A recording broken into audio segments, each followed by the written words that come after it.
Chapter 7. Cora ran along the shore, staying close to the water and running on the hard-packed sand. She knew she should run on the softer sand, but since today was the 4th of July, she gave herself permission to take it slightly easy. As she ran, she thought about the last 2 weeks.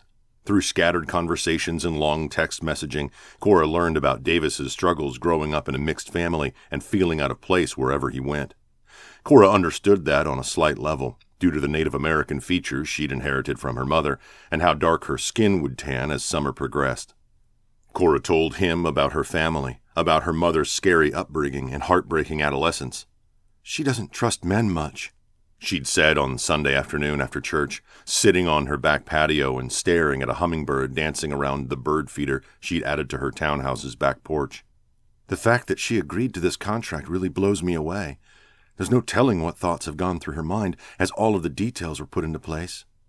"Isn't she the one who created this entire experience?" Davis had asked. "The original idea, yes. The romance, probably not. But she would have been contacted by the advertising team before they put it together. It was her baby, and they respected that all along." The Sunday afternoon she flew home from a tournament in Seattle, she found a quiet corner of the airport and video chatted with him. Davis talked to her about his temper and how his father had taught him how to focus it on the ice, making him a fierce hockey player who could control the rage inside himself through focus and concentration, making him calm and assured off the ice. "I'm surprised about that," she'd said, ignoring the first call for her flight. She watched his expression carefully. "You don't seem to have a temper at all." His eyes widened, and then he smiled. "It's been since I was a young teen that I lost my temper, and I hurt someone badly as a result. I made sure to be in control of myself ever since that." Thinking about how calm he took her mistreatment of him at the beginning of their contract with Veltec, and how easygoing he always was, she was impressed at what hockey had done for him. These long conversations, either electronic, voice, or video, shifted the tide in their relationship. It brought them closer as friends and made her feelings for him grow. Every time her phone buzzed or rang, she jumped to answer it, hoping to see his face fill the screen. They covered their social media with little details about each other and kept their followers enthralled with the blossoming romance. Every day she missed him with an ache in her heart that didn't make sense because they'd only spent one single week together. Today, he'd be here, and so would her entire family on her mother's side. Her cousin, Madeline, and Maddie's husband, Joe, had arrived early this morning, bearing bagels from her favorite place in New York, and the rest of her family would arrive well before lunch. Davis had texted her at midnight to tell her he'd checked into his beach cottage. He only planned to spend last night, though, because she had to leave for her tournament in San Francisco this afternoon. As she turned to go up the path to her house, she spotted Davis stretching in the warm sand. Her heart leapt at the sight of him, and her pulse started racing. With a huge grin covering her face, she sprinted up to him. "Hey, I didn't expect you so soon." He stood and brushed sand off his hands just as she reached him. It felt good as his arms came around her and hugged her close. She stepped back, grinning. "Congrats on making the team." She pumped her fist in the air and laughed. "USA!" "Thanks. It's not actually the team yet. I'm on the roster, so it's just the team we practice with to see if I can make the team." He chuckled and brushed his dark hair off his forehead. "So, still more cuts?" "More cuts. We have some exhibition games and stuff before the final team is announced." She watched the muscles exposed by his tank top ripple in his arm. "Even though I got in late last night, I was hoping to get a workout in with you before your family descends." She picked up the towel and water bottle she'd left at the mouth of the trail and wiped her face. "I already have some cousins here. Did you meet them?" "No. I saw the cars but didn't go inside. I saw your stuff here and knew you were out running." He lifted his arms above his head and leaned to the right, then to the left. "You sure you don't want to get a couple more miles in?" "No. I wish, though." Cora looked at her watch. "I've already done my 5. Go on. When you come back, I'll make you breakfast." She leaned toward him. "Madeline brought me bagels from Marcus, my uncle's pastry chef in New York. You will seriously fall in love in about an hour. Trust me." He looked her up and down, a serious look on his face, before he winked. "Count on it." He started away in a slow jog. "Give me about 30 minutes." "Okay." She watched him for a few seconds, then said, "Hey." He turned, jogging backward. "Yes?" "It's really good to see you in person." He didn't speak, but smiled and saluted with his right hand before he turned and kept running. Cora slowly walked up the path, running her fingers along the tops of the dune grass. When she got to the top of the dunes, she saw her brother on the back porch of the house. "Chase!" Running the last 20 yards, she tossed her towel and water bottle into a chair and threw herself into her twins' arms. He'd inherited their father's height and size. At 6'9" and 250 pounds, he looked exactly like a football player. He would start his senior year of college this year, while Cora would start the second semester of her junior year. She remembered all the news articles and discussions during his first year starting for Texas A&M about how his size fit more a linebacker instead of a quarterback. People only said that until they saw the precision and strength of his throwing arm. With his size, he rarely got sacked by the opposing team. "You're all sweaty," he said, exaggeratedly wiping his chest and arms. As she stepped back from him, she looked up at him, punching him in the shoulder. "I thought you weren't coming." "We're all off for a week. Have to be back in Texas Sunday night," he said, smiling. His bright blue eyes glowed in his tan face, contrasting with his dark hair. "Plan to fly out with you to California tomorrow. Might be a treat to spend some actual time with you." She squealed and hugged him again. "I'm stoked. I can't remember the last time you were able to see me play." "Right? Actually, I think it was Rio. When's the last time you saw me play?" "That's not even fair." The back door to the house opened, and her dad stepped out. "Hey, Jade, Chase is here. Surprise!" he teased with a grin. She stepped forward to hug him, but cautioned, "I'm all sweaty." "How come you didn't warn me?" Chase asked, laughing as Barry hugged Cora. "Where's your hottie hockey player? Off taking selfies somewhere?" Barry asked, clearly tongue-in-cheek. She gestured toward the beach. "He just left for a run." "Oh, I figured he'd go with you." "He got in late, so I went without checking with him." She picked up her water bottle and towel. "Madeline brought some Marcus bagels." "And lox. Best get some before your Uncle Derek gets here." "Maddie knows to get him his own bag. He's not normal." She pointed at Chase with a grin. "Good to see you, brother. Can't wait for you to meet Davis." "Oh, is that so?" Chase asked, his eyelids drooping and his head tilting slightly. Ignoring him, she stepped into the house. Her mom and Aunt Robin stood at the kitchen island. Robin leaned against it, sipping an aromatic-smelling cup of coffee, while her mom sliced melon. "Hello," she said, grinning as she walked toward them. "Happy 4th." Robin hugged her tightly. "Well, look who it is. Adorable Cora. Happy 4th to you." She gestured toward the door. "Uncle Tony went to fill the propane tank. He'll be right back. I know he'll be thrilled to see you." Maxine set the melon on the tray and pointed to a cooler. "Robin brought the steaks and some portobellos for Sarah in case she reverts." "Mom and I peeled and diced 20 pounds of potatoes yesterday and boiled a dozen eggs. That should just about cover the potato salad." Cora went to the sink and used filtered water to refill her water bottle. "Where's your hottie?" Maxine asked, looking at the back door. "Your brother didn't chase him away, did he?" She winked. "Mom!" Cora exclaimed before groaning at the very old family pun. Maxine winked. "See what I did there? Chase the hottie away?" Cora began to understand Davis's objection to the descriptive term she'd come up with on the fly. "Davis went for a run. He should be back in about 30 minutes. She flipped on the kettle as the front door opened. "Hello?" She walked around the corner and saw her Aunt Sarah walk in, carrying a giant bowl of watermelon. Cora rushed forward and took it from her hands. Behind her, Cora's cousin Vincent carried a cake box. Sarah instructed Vincent, "Put it in the fridge." A full foot taller than her aunt, Cora had to stoop to hug her around the bowl. "Happy 4th, honey. It's good to see you." "It's so good to see you. Where's the rest of the gang?" "Uncle Derek is bringing Angela and Rebecca. He'll be here in a couple of hours. He took them to work with him this morning." She walked into the kitchen to hug Maxine and Robin. "So, where's the hottie?" Sarah asked, making Cora groan out loud. The bonfire blazed on the beach, and Davis held a marshmallow on a stick closer to the heat.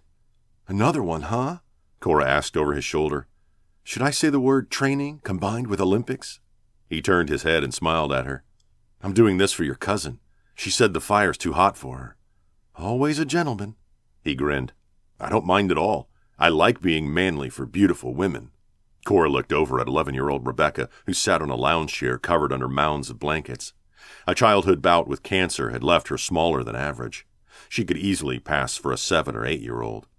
With little body fat, the cold night air assaulted her. Cora got a graham cracker and a piece of chocolate, then took the marshmallow from Davis. "Mind if I take it to her?" "Not at all. I'll get another one going." Cora walked over to her cousin and held out the s'mores. "Here you go, punk. Officially made by Dauntless Davis himself. Don't worry, the marshmallows are vegetarian, so even Aunt Sarah can't object." Rebecca smiled and held out her hand. "I like him, Cora," she said, nibbling at the corner of the treat. "He's really nice." Cora looked at Davis's face, reflecting in the firelight. "He is nice. Best part of it is he loves Jesus. Seems like that makes him the perfect guy for you." She set the nearly untouched s'more on the table next to her and burrowed deeper under the blanket. "Maybe he'll win the silver in Korea, and you two can have matching medals." Cora smiled, thinking about all the different things about Davis that she really liked. To have something in common like Olympic medals would just validate everything. Maybe. I think he's hoping the team strikes the gold, though. They'd still kind of match. Does he speak Korean? Remembering him talking to his mom on the phone several times, she nodded. He does. You can be with him when you go to Korea in February. Then you won't have to worry about not speaking the language. That's definitely a bonus. She stood. You good? Yeah, just cold and a little tired. Rebecca yawned. Mama said we'll leave soon. I'll sleep in the car. Davis approached them and stopped at Rebecca's chair. Want to walk? He asked Cora. I gave in and ate another s'more. Feel like I need to move. Rebecca said. You sound like my Uncle Barry. Davis knelt next to the chair. He's a rather intelligent man. That's a high compliment, young lady, and I appreciate it. Rebecca snorted. Uncle Barry would say that too. With a laugh, Davis looked at Cora. Walk? She stood and brushed her shorts off. I'd love to walk. I, too, gave in to temptation. I'm the only one who has an early flight to a tournament starting tomorrow. She and Davis walked away from the bonfire, hand in hand. As the cool air hit her, she shivered. I'm glad I put on a sweatshirt, she said. I forgot that the evenings get cold here. Mornings, too. When I was here before, I would go out onto the porch and drink coffee. I always forgot and had to go back inside and get a jacket. He pulled her close and slipped an arm over her shoulders. She easily wrapped her arm around his waist, and they continued walking slowly. She thought back through the day, of the company, conversations, food, football game on the beach. You seem to have made a hit with my family. I think they like you. Probably because I let Chase tackle me during the game, he joked. Cora laughed. I don't think so. It's been a wonderful day. He squeezed her to him. It's really good to be back here. Lots of good picture fodder. He slowly stopped walking. No abrupt change, just a gradual lack of forward movement. Speaking of, I left my phone on the table. She held up her free hand. I haven't had mine out for hours. We're not being very good Veltec employees. He turned toward her and brushed a stray hair off her cheek. The touch of his finger against her skin sent a shiver through her that had nothing to do with the temperature. She kept one arm around his waist, and he kept his arm over her shoulder. So, it's just the two of us then? No world audience? Looking at his dark eyes reflected in the moonlight, she gave a small smile. So it would seem. Good, he said, seconds before his mouth covered hers. It felt right to step toward him and wrap her other arm around him. His lips warmed hers, and his free hand cupped her cheek in such a gentle way that she felt tears burn in her eyes. The light breeze blowing around them became a roaring sound in her ears. Her heart pounded as every sense became filled with Davis, with the feel of him under her hands, the smell of him, the taste of him, the warmth of him. When he gradually softened the kiss and stepped back, she noticed the glow of the fireworks lighting up the water and the beach in magnificent colors of red and blue. She could see him much more clearly now and felt her heart skip at the look of affection on his face. I'm glad that could happen away from the cameras, Cora, he said softly. She smiled, still feeling him on her lips. I concur. They linked hands and turned to walk back to her family. I wish I could skip the tournament tomorrow. I've missed you, and this is the end of your free time. I'm not looking forward to the next few months. I am. He squeezed her fingers. It's been my dream ever since my dad took me to see the USA hockey team play in Salt Lake City in '02. We won the silver then. The last time we won gold was in 1980. I can't wait to see what kind of history we make in February. Contrite, she stopped and stepped forward, slipping her arms around him. You're completely right. I'm being selfish. I'm sorry. What did you tell me that time? Sorry isn't necessary? He hugged her tightly. If it's any consolation, I do wish I could take you with me. But I think I have to give everything I have to the team right now. There are only 12 teams competing this year. Our team is very, very good, but our competition is there to win too. I have to leave everything I have on the ice. This only happens once in a lifetime." He released her after kissing her forehead, and they continued walking. In no time, they sat back around the bonfire, watching the rest of the fireworks with their family. Once there, Davis pulled out his phone and they took several pictures, including a kiss framed by a bright red starburst in the night sky. Davis started to go inside his beach house, but halted when he saw Cora's car pulling into his driveway. He slipped a hand into the front pocket of his jeans and leaned against the porch railing, waiting for her to park next to his rental. "Good morning," he greeted with a smile. "Didn't expect you. Don't you have a flight?" "Hi, my Uncle Tony is handling my flight." She slammed her door and raced up the steps. "We need to talk." A frown marred his brow as he tossed his cooled coffee into the bushes and followed her into the house, pausing at the doorway to kick his shoes off. He didn't understand her tone or her abruptness. "What's up?" She walked around the small room, pacing over the carpet, twirling at the fireplace, pacing to the French doors, twirling at the dining table, pacing to the bottom of the staircase, turning again. "What's going on, Cora?" She stopped and said, "Do you have a laptop?" He gestured at the little desk next to the couch. In seconds, she sat in the seat and clicked keys. When he looked over her shoulder, he saw a newscaster with a national news organization. Cora turned up the volume and sat back in the chair, arms crossed in front of her. While the world watched the very social romance bloom between the two athletes and felt like they were personally invested in the romance, one North Carolinian has had a different opinion. Last week, Mr. Stan Denny of Charlotte, who was cut from tryouts for the Team USA hockey team, flittered this message. An image of Stan's flitter message covered the screen. His profile picture showed him on the ice, battling for the puck in last year's Nationals. Davis recognized the uniform. "Ain't nothing good about celebrating a gook kissing on an American girl. What is wrong with you people? He don't belong on the U.S. team. He ain't even American." Davis felt the slow burn of red anger begin to boil in his chest. The announcer continued speaking. After the message came out, the world responded in force. Just hours after the bombardment of social media responses, Mr. Denny's home was vandalized. He would not meet with our reporter, but informed her by telephone that he had to go into hiding, though it hasn't stopped his very public berating of the relationship of dauntless Davis Elliott and Cora Jade Anderson. His messages caused thousands of people to respond every time and has created a storm of racial unrest on the popular social media network. A muscle ticked in his jaw, and he realized he clenched his teeth together. As he forced himself to relax, forced his hands to unclench his fists in his pockets, he watched the end of the newscast and turned away from the laptop screen. His ears roared and his heartbeat accelerated. It took a lot of self-control not to access Stan Denny's account to see what all he had to say about Davis and his heritage. Reading hate-filled words wouldn't do anyone any good, though. In fact, it would be downright harmful and just add fuel to the rage stirring in his chest, and Davis knew it. Determined to have self-control, to practice grace, and to love his enemies, he closed his eyes and intentionally started praying for Stan. "Father, help him in his hatred. Send someone in his life to touch him. I don't know what to do about this, so help me not be so very, very angry. Amen." Cora shut the lid on the laptop and whirled around. "What is wrong with people?" she demanded. "I've had some problems with him before. He filed an official complaint when he was cut and I wasn't." Wanting to calm her down and ease the hurt he could see behind the tears in her eyes, he said, "In general, people mostly stood up for us. The people supporting this guy don't seem to be coming out of the woodwork. I just can't—" She put her hands on either side of her head. "I can't comprehend it." "Me either, but honestly, he's not the first." He sat down on the couch. "I don't really fit completely in America, and I don't fit completely in Korea. I kind of have a foot in both worlds. I can eat spicy kimchi one meal and a double cheeseburger the next, and both are right and normal to me." He took a deep breath through his nose.